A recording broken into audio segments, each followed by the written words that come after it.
Mentioned earlier that Devon was supposed to ride the bus to his grandparents' house that day after school, right? Stacy wrote that note to Devon's teacher in the morning saying that Devon was allowed to change buses and bus stops.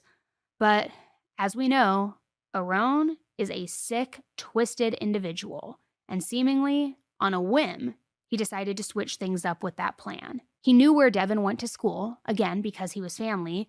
He also knew Devon's teacher. He knew the people who worked at the school. He knew what the rules and the policies were. So that morning, he called Rock Hill Elementary School posing as Todd. When they answered, he said that he was Todd, Devon's dad, and he asked if he could quickly speak with the guidance secretary. And he made sure to make this phone call from Stacy's phone so that if the school had caller ID, the number that would be on file would be the one from Stacy, Devon's mom, their family. It would all make sense. It would prove that he was Todd. So he gets transferred over to the secretary, and that's when he very calmly spoke with them, letting them know that although Stacy had originally planned for Devon to go to his grandparents' house that evening, there was going to be a change in plans. He explained that Devon's grandfather got sick, so he wasn't going to be able to watch him after school after all. So Devon now needed to take his normal bus route home. So the school was kind of like, of course, no big deal at all. We hope he feels better. We hope that everything goes well. We will make sure that he gets on the right bus home and gets home safe and sound. And technically, Devon did get home safe and sound.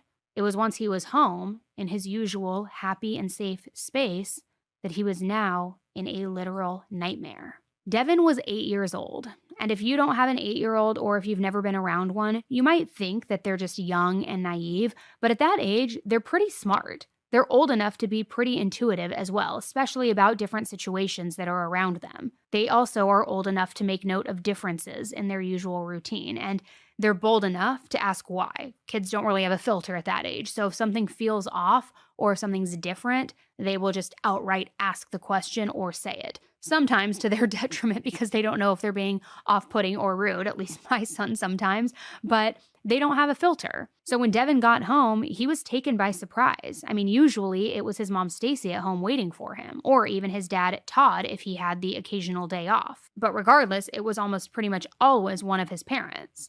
So when he walked in the door and only saw Arone, it just completely threw him off. And at first he kind of just thought like, cool, I get to hang out with Arone, my family member. But it didn't take long for him to start getting creeped out and weirded out by the situation. Arone would, yes, sometimes babysit for them, but usually his parents would tell him about it beforehand. And sure, he did come over a lot, but pretty much always when Stacy was there. So this was different. Why was he there alone? Where was Stacy? Where was his mom?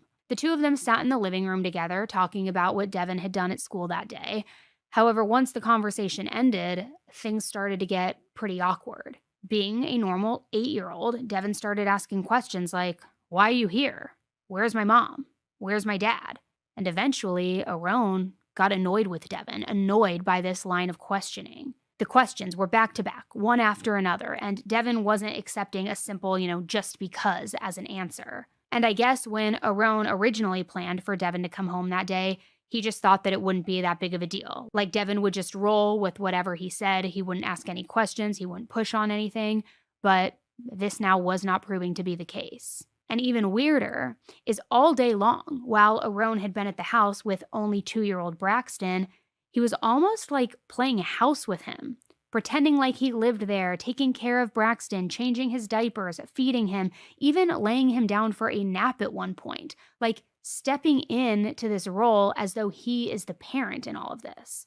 All while Stacy's body was lying dead in the other room after he had just assaulted her as well. However, 2-year-olds aren't 8-year-olds. Braxton went along with it. He didn't know any different, but now here was Devon, and Devon was going to ask questions. It was human nature, and Arone just really underestimated him. He wasn't expecting that at all. So that is when Arone decided that Devon was interfering with whatever half-assed plan he had made. What that plan was, we still don't entirely know. We don't know if he was going to kidnap one or both of the boys and then flee into the woods. It's unclear completely. Personally, I don't really think he had much of a plan, but he was now becoming irritated by the line of questioning.